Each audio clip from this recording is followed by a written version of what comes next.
मित्रों, मैं तो अपनी खुशी जताने के लिए आया हूं।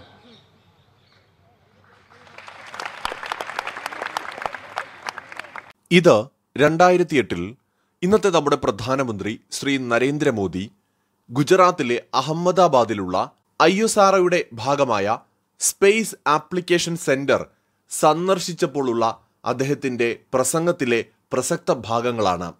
അദ്ദേഹം ചന്ദ്രയാന്റെ വിജയത്തെ പ്രശംസിച്ചുകൊണ്ട് പറഞ്ഞ തുടർന്നുള്ള വാക്കുകൾ ആദ്യമൊന്ന് കേൾക്കുക.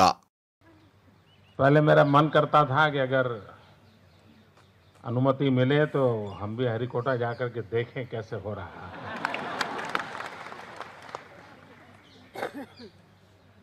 बाद में मैंने सुझाव दिया था कि कुछ जो होनहार विद्यार्थी हो उनको गुजरात सरकार की तरफ से हम भेजें, वो देखें इन चीज़ों को, लेकिन वो भी हम वर्कआउट नहीं कर पाए। फिर आखिर एक ही रास्ता बचा था, सुबह हम टीवी पर बैठे और देखते रहे कैसे जा रहा है।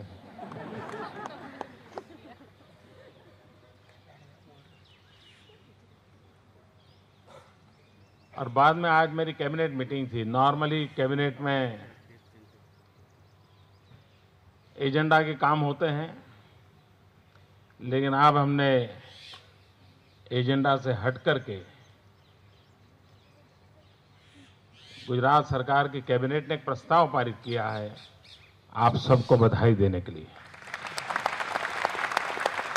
എത്രത്തോളം നരേന്ദ്രമോദി എന്ന് പറയുന്ന വ്യക്തി നമ്മുടെ സയൻസിനെയും ടെക്നോളജിയെയും സ്പേസിനെയും ഒക്കെ ഇഷ്ടപ്പെടുന്നുണ്ടെന്ന് അദ്ദേഹത്തിന്റെ വാക്കുകളിൽ തന്നെ വ്യക്തമാണ്. ശ്രീഹരിക്കോട്ടയിൽ വന്ന് ചന്ദ്രയാൻ 1 വിക്ഷേപണം തനിക്ക് നേരിട്ട് കാണണമെന്ന് ആഗ്രഹമുണ്ടായിരുന്നു. വിദ്യാർത്ഥികളെ അങ്ങോട്ട് അയക്കാനും പദ്ധതിയുണ്ടായിരുന്നു. പക്ഷേ ഇതൊന്നും നടന്നില്ല. പക്ഷെ ഞാൻ ടിവിയുടെ മുന്നിൽ കുത്തിയിരുന്ന് അത് മുഴുവൻ സംപ്രേഷണവും കാണുകയുണ്ടായി. അതിൽ വളരെയധികം അഭിമാനം തോന്നി. രാജ്യത്തെ ഓരോ സയന്റിസ്റ്റും അഭിനന്ദനം അർഹിക്കുന്നുണ്ട്. അവർ വളരെയധികം ബഹുമാനം അർഹിക്കുന്നുണ്ട്. ഗുജറാത്ത് ക്യാബിനറ്റിന്റെ തീരുമാനമനുസരിച്ച് നിങ്ങൾക്ക് നന്ദി പറയുവാനും അഭിനന്ദനം അർപ്പിക്കുവാനുമാണ് ഞാനിവിടെ എത്തിയത് എന്നുമാണ് അദ്ദേഹം പറയുന്നത്. 2008 ഒക്ടോബർ 22 ചന്ദ്രയാൻ 1 ആ ഒരു സക്സസ് ആയിട്ടുള്ള ലോഞ്ച് ആഘോഷിക്കുകയാണ്. തുടർന്ന് നമ്മുടെ ഇന്നത്തെ പ്രധാനമന്ത്രിയും അന്നത്തെ ഗുജറാത്ത് മുഖ്യമന്ത്രിയുമായിട്ടുള്ള നരേന്ദ്രമോദി SACയിലേക്ക് എത്തുന്നു. അഹമ്മദാബാദിൽ ഉള്ള സയന്റിസ്റ്റുകളുമായി അദ്ദേഹം സംസാരിക്കുന്നു. അങ്ങേയറ്റം അവരെ പ്രശംസിക്കുകയും അഭിനന്ദിക്കുകയും അവരെ പ്രൊമോട്ട് ചെയ്യുകയും ചെയ്യുന്നു.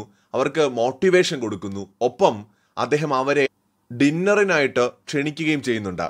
അതിനുശേഷം 2009 ജാനുവരിയിൽ തന്നെ അദ്ദേഹം വാക്ക് കൊടുത്തിരുന്നത് പോലെ തന്നെ ഏകദേശം 3000-ഓളം പേർക്ക്, അതായത് സയന്റിസ്റ്റുകൾക്കും കുടുംബാംഗങ്ങൾക്കും പ്രധാനമന്ത്രി നരേന്ദ്രമോദി അഹമ്മദാബാദിലുള്ള സയൻസ് സിറ്റിയിൽ വെച്ചിട്ട് മനോഹരമായൊരു വിരുന്ന് ഒരുക്കുകയും ചെയ്തിരുന്നു. മോഡിയുടെ തുടർന്നുള്ള പ്രസംഗം കേൾക്കുമ്പോൾ പ്രേക്ഷകർക്ക് മനസ്സിലാവും. ഞാൻ വീഡിയോയുടെ അവസാനം അത് അറ്റാച്ച് ചെയ്യുന്നുണ്ട്.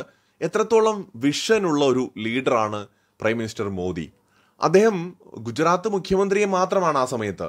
അദ്ദേഹം 2014 ഇന്ത്യയുടെ പ്രൈം മിനിസ്റ്റർ ആകുമെന്ന് അന്ന് ആർക്കും പറയാൻ പറ്റില്ല. അങ്ങനെ ഒരു സാഹചര്യത്തിൽ ഗുജറാത്തിലെ മുഖ്യമന്ത്രി ആയിരിക്കുമ്പോൾ പോലും രാജ്യത്തെക്കുറിച്ചുള്ള അദ്ദേഹത്തിന്റെ കാഴ്ചപ്പാട്, അല്ലെങ്കിൽ സ്പേസ് മേഖലയെക്കുറിച്ചുള്ള അദ്ദേഹത്തിന്റെ താല്പര്യം, ടെക്നോളജിയെക്കുറിച്ചുള്ള അദ്ദേഹത്തിന്റെ താല്പര്യം, ചന്ദ്രയാൻ എന്ന് പറയുന്ന ഒരു ദൗത്യത്തിൽ ഇന്ത്യ വിജയിച്ചപ്പോൾ എത്രത്തോളം സന്തോഷത്തോടെയാണ് മോദി അവിടെ എത്തുകയും അവിടെയുള്ള സയന്റിസ്റ്റുകളെ അഭിനന്ദിക്കുകയും അഭിസംബോധന ചെയ്ത് സംസാരിക്കുകയും ചെയ്യുന്നത്. ഇപ്പോൾ നമ്മൾ 2 ദിവസം മുമ്പ് സംസാരിച്ചിരുന്നു. ഗ്രീസിൽ നിന്ന് നേരെ ഇന്ത്യയിൽ എത്തിയ ഉടനെ ഓടിപ്പോയിരിക്കുകയാണ് ഇസ്രോയിലേക്ക്. ഇസ്രോ ആസ്ഥാനത്ത് പോയി അവിടെയുള്ള എല്ലാ സയന്റിസ്റ്റുകളെയും ഇതിന്റെ പിന്നിൽ പ്രവർത്തിച്ച് എല്ലാവരെയും കണ്ട് സംസാരിക്കുന്നു. അവർക്കൊപ്പം സമയം ചെലവിടുന്നു. അപ്പോൾ അത്രത്തോളം ടെക്നോളജിയെ പ്രൊമോട്ട് ചെയ്യുന്ന ഒരു വ്യക്തിയാണ് നരേന്ദ്രമോദി. 2008 നടന്നൊരു സംഭവമാണ് നമ്മൾ ഈ വീഡിയോയിൽ തുടക്കത്തിൽ കണ്ടത്. പ്രേക്ഷകർ തുടർന്ന് കാണുക. എത്ര മനോഹരമായൊരു സ്പീച്ചാണ് അദ്ദേഹത്തിൻ്റെത്. ഓരോ കാര്യത്തെക്കുറിച്ചും അദ്ദേഹം പറയുന്നുണ്ട്. എനിക്ക് സ്പേസിനെ കുറിച്ച് അത്ര ഡീപ്പായിട്ടുള്ള നോളജ് ഒന്നുമില്ല, പക്ഷേ ഞാൻ വളരെയധികം ഹാപ്പിയാണ്. കാരണം വളരെ പ്രതീക്ഷയുണ്ട്. നിങ്ങൾ ഓരോ സയന്റിസ്റ്റുകളിലും വിശ്വാസമുണ്ട്, അഭിമാനമുണ്ട്. തുടർന്നും നമുക്ക് ഇതുപോലുള്ള കാര്യങ്ങൾ ചെയ്യണമെന്നൊക്കെ പറഞ്ഞിട്ട് അവരെ അദ്ദേഹം ഭയങ്കരമായിട്ട് മോട്ടിവേറ്റ് ചെയ്യുന്നുണ്ട്.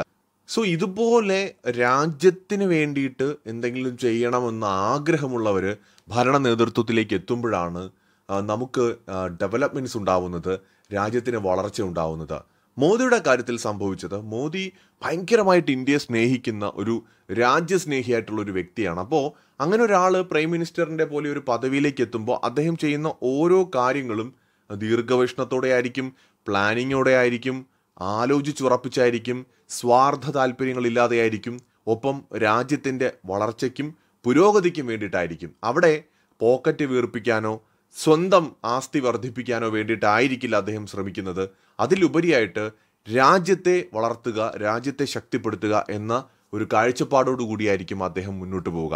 അതാണ് നരേന്ദ്രമോദിയെ മറ്റു പല വ്യക്തികളിൽ നിന്ന്, നേതാക്കളിൽ നിന്ന് വ്യത്യസ്തനാക്കുന്നത്. അദ്ദേഹത്തിൻ്റെ ആ ഒരു അന്നത്തെ 2008 സ്പീച്ചിലെ ബാക്കി ഭാഗം കൂടി ഒന്ന് കാണുക.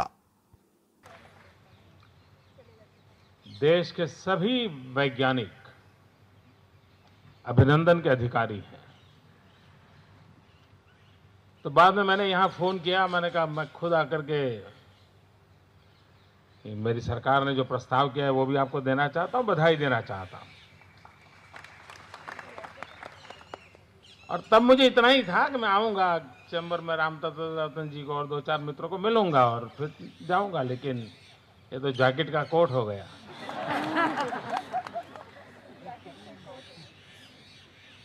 मुझे अच्छा लगा, इतने कम समय में आप सबको बधाई देने का मुझे अवसर मिला।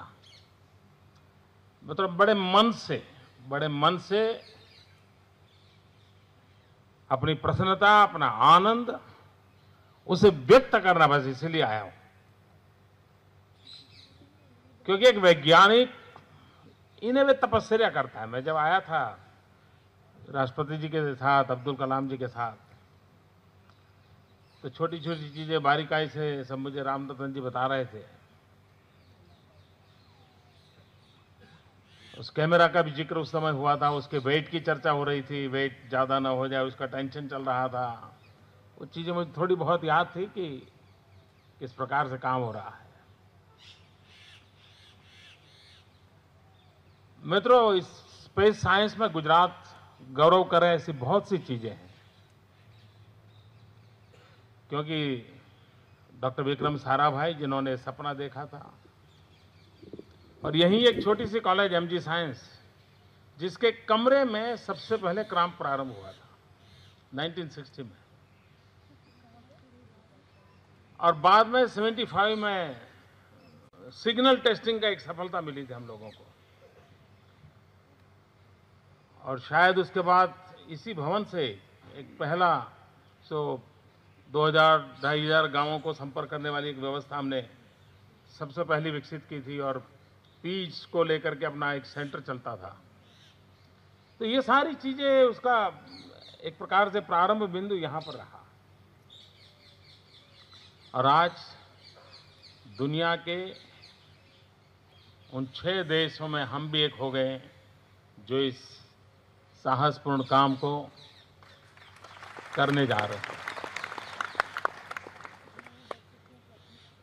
मित्रों, मुझे याद है मैं जब छोटा था और ये सब सारी चीजें होती थी, तो हमारे यहाँ ऐसा पढ़ने के लिए मिलता था, लोग भूखे हैं और ये खर्चे हो रहे हैं, ऐसी भी चर्चा होती थी हमारे देश में।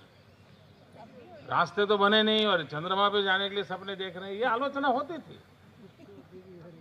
क्या जरूरत है सारी चीजों की? और सामान्य मानवीय चर्चा करे, बहुत स्वाभाविक है कि उसको अंदाज नहीं होता है कि इन चीजों से क्या होता है। मित्रों, आज एजुसेट ने क्या कमाल करके दिखाई है। और मैं तो गुजरात सरकार खुद एजुसेट का जिस प्रकार से उपयोग कर रही है, रिमोट सेंसिंग सिस्टम का जिस प्रकार से हम उपयोग कर रहे हैं, इवन मेरे यहाँ मछुआरों को भी आपकी मदद से इतना फायदा हो रहा है। आपने जो सैटेलाइट पे काम करवाए उसके कारण मैं मछुआरों को बताता हूँ, यार तुम बाईं ओर मत जाओ, दाहिनी ओर जाओ, वहां कैच है।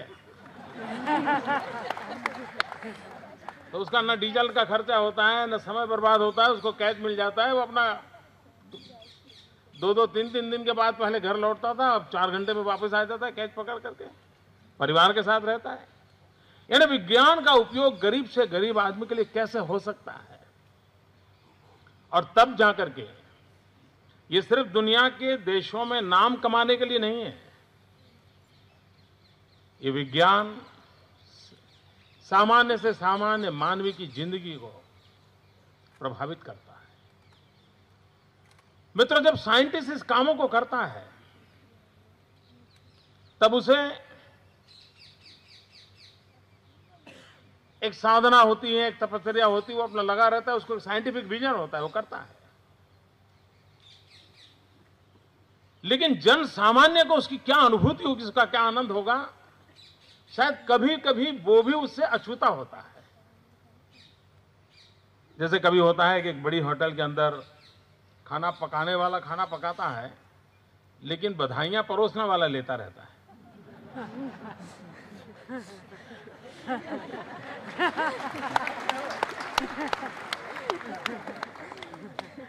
खाने वालों को पता तक नहीं होता है कौन है अंदर जिसने पकाया है, इतनी मेहनत की है। और जो वेटर होता है, जिसको सबको हर भाई बहुत बढ़िया खाना बनाया, बहुत अच्छा बनाया, ये ठीक ना फलाना अच्छा। मित्र, आप लोग तपस्या करते हैं, बधाइयां हम ले रहे हैं। नीचे अगर किसी को लाभ मिलता है, वो मोदी जी ने बहुत अच्छा कर दिया। वैज्ञानिक की ये तपस्या होती है मित्रों, और ये तपस्या आप लोगों ने की है। जितना मैं थोड़ी बहुत रुचि लेता हूं, चीजें अच्छी होती हैं, तो मैं साइंटिफिक टर्म में तो दुनिया को नहीं जानता हूं, लेकिन एक कॉमन मैन की तरह तो मैं इंतजार करता हूं कि हम 15 दिन में अपना अंतिम डेस्टिनेशन पर पहुंचे। सर 15 दिन लगेंगे, इट विल टेक 15 डेज। तो मेरे मन की एक इच्छा है, जैसे मैं आज बधाई देने आया हूं, मैं एक निमंत्रण देने भी आया हूं। जिस दिन हम वहां पहुंच जाएं, फिर तो वो अपना रूटीन काम करेगा 1.5 साल तक। आपको रोज फिर डेटा आया नहीं आया, फोटो आया नहीं आया, एनालिसिस करना है, सब फील वाला मामला तो तो मैं चाहता हूं कि एक शाम आपके नाम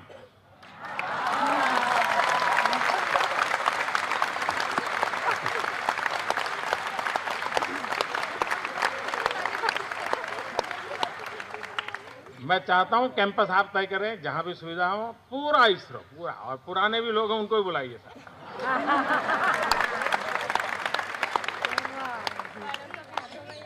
जहां भी ठीक लगे। और मुझे क्या करना है इतना बता दीजिए। आप ही की जगह पे होंगे, लेकिन आप मेरे मेहमान होंगे उस दिन। और एक इवनिंग बड़े शान से मनाए, हम साथ में खाना खाएंगे। तो मैं ये निमंत्रण देने आया हूं आपको।